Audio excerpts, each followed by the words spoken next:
Tere jälle! Selles videos ma näitan sulle, kuidas sa saad kasutada Exceli põhist tulude ja kulude arvestamise programmi, mille sa just oled praegu saanud. Tulude ja kulude üle arvepidamine on igati kasulik tegevus, sest selle kaudu me saame teada üldse, kuhu meie raha läheb ja tihtipeale me avastame, et väga palju raha kulub selliste asjade peale, mille peale me tegelikult võib-olla ei tahakski nii palju kulutada. Et see kindlasti annab uusi ideid selleks, mille arvelt oleks võimalik raha kokku hoida. Selleks, et seda programmi kulude ja tulude arvestamises kasutada, ei kulu tegelikult üldsegi palju aega. See on tegelikult kõik väga lihtne. Et võib-olla see video tegelikult ei olegi nii väga vajalik. Hea on seda asja teha niimoodi, kui pidada arvestust regulaarselt ja tegeleda asjaga igal õhtul. See võtab tegelikult ainult mõned minutid, võib-olla 5, võib-olla 10 aega esialgu ehk natuke rohkem, enne kui me oleme ära harjunud sellega. Saame iga päeva lõpus kulutused kohe programmi kanda.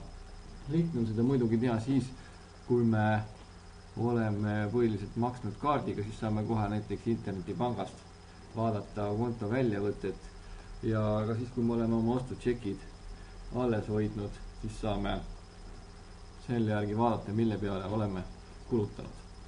Kui programmist rääkida, see programm koosneb 3 töölehest. Esiteks kulud, teiseks tulud ja 3. tulemused. Kulude lehel sisestame kulud, tulude lehel tulud ja tulemuste lehel saame kokkuvõtted.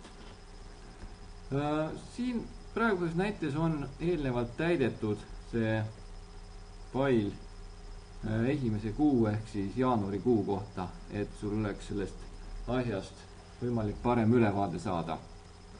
Kui vaatame kõigepealt tulude lehte, siis on üles ehitatud selliselt, et siin on terve aasta kohta toodud kuupäevad alates 1. jaanuarist kuni siis aasta lõpuni 31. detsember välja. Erinevad kuud on ka siin erinevat värvi. Kulud on siin liigitatud erinevateks kulurühmadeks, nagu näiteks toit, eluase, transport, rõivad, mööbel ja kodutehnika, söömine väljas, meelelahutus, hobid, reisimine ja muud. Põhimõtteliselt võiks ju kasutada ka võib-olla teisi kategooriaid, kui sa tahad, sa võid neid nimetusi siin muuta. Igal päeval tuleb siia sisestada selle päeva kulutused, kui palju läksid toidule, eluasemele, transpordile ja nii edasi. Siin on ka näiteks sisestatud, et näiteks toitu ostsime 2. jaanuaril 331 krooni eest või transpordikulud. Näiteks võtsime autole bensiini, olid 678 krooni eest. Ja niimoodi peaks seda tabelit täitma iga päev. Teiseks nüüd tulud. Tulude leht on kulude omaga peaaegu et sarnane. Ülesehitus on kõik täpselt sama, samamoodi on siin kuupäevad. Erinevus on see, et siin tuludel on lihtsalt teistsugused tulude kategooriad. Ma olen siia pannud sellised kategooriad, kuna enamasti on inimestel põhiline tulu palgatulu. Siin on 3 erinevat palga liiki. Need võib mõista ja kasutada selliselt, et näiteks, et palgad võivad olla meil, kui me peame seda tabelit ühe inimese kohta. Võime seda tabelit pidada ka terve pere kohta.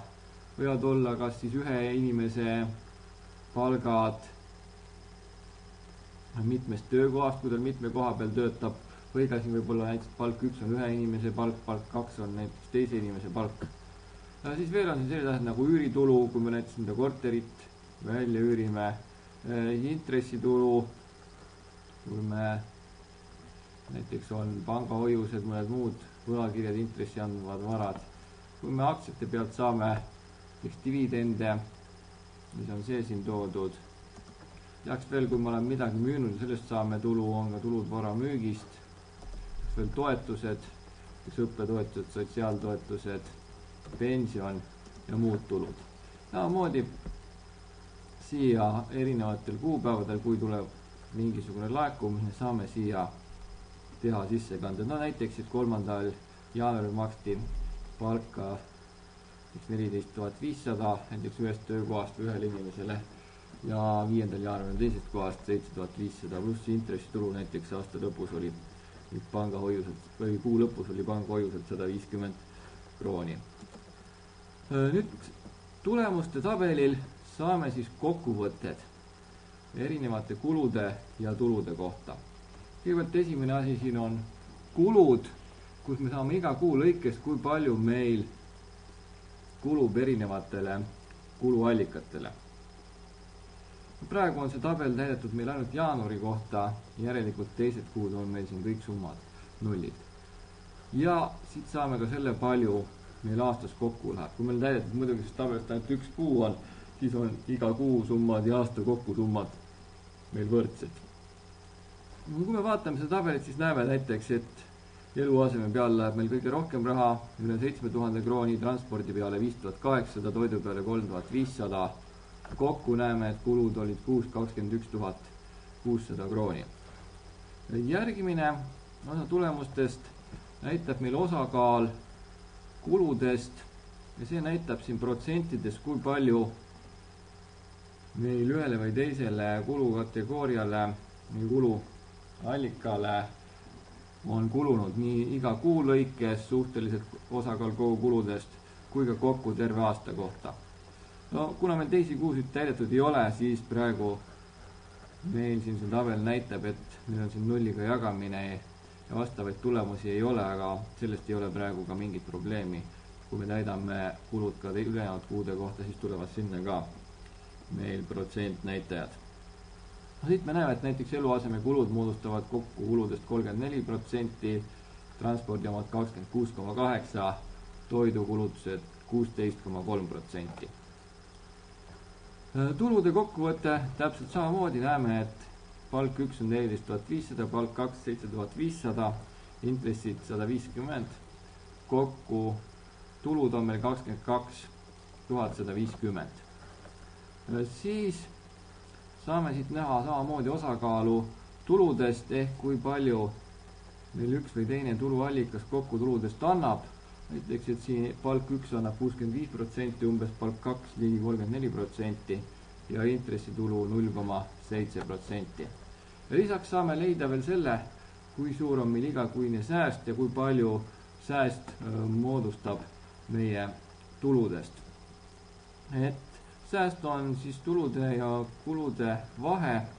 Kui meil siin praegu jaanuaris olid meil tulud 22 150 krooni ja kulud 21 608 krooni, siis kokku me säästsime jaanuarikuus 542 krooni ehk 2,4% tuludest ja niimoodi me saame selle tulemuse iga kuu kohta. Kui nüüd me tahame jaanuarikuud siin täitma hakata, siis selleks, et siia oma numbreid panna, me saame need teised eelnevalt sisestatud näiteks olnud numbrid ära kustutada, siis saame näiteks hakata ja kirjutama, et näiteks toitu ostsime 1. jaanuaril, oletame näiteks 125 krooni eest. Eluaseme kulusid ei maksnud ilmselt üüri või kommunaal selle eest transporti, no bensiini ehk ei võtnud 1. jaanuaril, oletame, et sõitsime taksoga ja takso arve oli näiteks 180 krooni. Rõivaid ei ostnud, mööblit ja kodutehnikat ei ostnud, väljas söömas, jah, käisime korra, seal läks arve 156 krooni. Meelelahutust, no 1. jaanuar enam rohkem ei olnud, hobide reisimise peale ei kulutanud, muid kulusid ka ei olnud. Ja samamoodi saame siis kõikide päevade kohta seda tabelit täita. Ja ega rohkem selle kohta midagi rääkida ei ole, et iseenesest väga lihtne vahend, et ma loodan, et saate selle kasutamisega hakkama ja loodetavasti on teil sellest päris palju kasu, et oma tuludest ja kuludest parem ülevaade saada.